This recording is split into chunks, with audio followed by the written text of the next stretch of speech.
Tin shed ঘরের ভেতর সারি সারি কোয়েল পাখির নড়াচড়া, খাবারের ট্রেতে ঠুকঠাক শব্দ আর ডিম সংগ্রহের প্রস্তুতি, সব মিলিয়ে যেন এক জীবন্ত কর্মক্ষেত্র।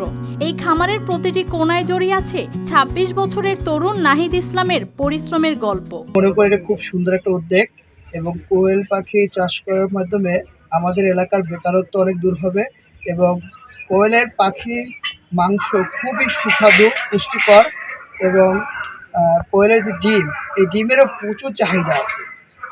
আমরা আহ্বান করবো সবাই যেন এই কোয়েলের ফার্ম করে এবং সুন্দর একটা উদ্যোগ। পটুয়াখালী সদর উপজেলার পূর্ব হেতালিয়া গ্রামেই বড় হয়েছেন নাহিদ। ছোটবেলা থেকেই পাখির প্রতি ছিল আলাদা টান। পড়াশোনা শেষ করে অন্যদের মতো চাকরির খোঁজে না গিয়ে নিজের পছন্দকে নেন বেছে। শুরুটা ছিল না সহজ। ২০২০ সালে মাত্র ১৬টি কোয়েল পাখি দিয়ে যাত্রা শুরু হলেও তখন দেখতে হয় ব্যর্থতার মুখ। তবু থেমে যাননি। অভিজ্ঞতা আর ধৈর্য সঙ্গী করে ২০২৩ সালে আবার নতুনভাবে নেন উদ্যোগ। আলহামদুলিল্লাহ দিন দিন বেড়েই চলছে কোয়েল পাখির চাহিদা।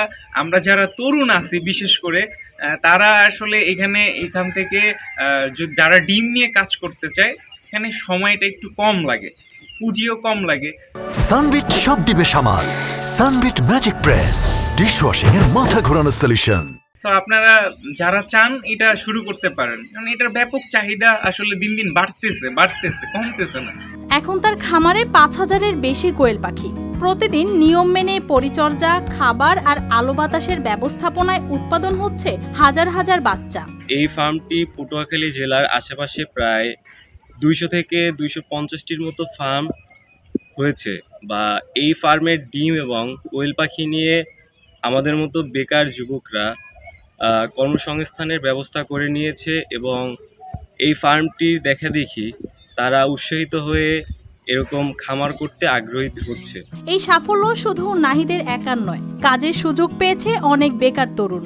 যারা আছে তারা তাকে উদ্বুদ্ধ হচ্ছে, তাকে দেখে, এবং তারা কোয়েল পালনে আগ্রহী হচ্ছে এবং এতে করে সমস্ত এলাকায়, পটুয়াখালীর সমস্ত এলাকায় এটা একটা সাড়া ফেলেছে। এতে করে দারিদ্র্য বিমোচন হচ্ছে, আত্মকর্মসংস্থান সৃষ্টি হয়েছে, বেকার সমস্যা দূর হচ্ছে। এই খামার এখন শুধু আয়ের উৎস নয়, বরং এলাকার মানুষের কাছে ভরসার জায়গা। নাহিদ ইসলামের স্বপ্ন একটাই, নিজের মতো করে দাঁড়াতে চাওয়া তরুণদের পাশে থাকা, যাতে গ্রাম থেকেই তৈরি হয় নতুন উদ্যোক্তা।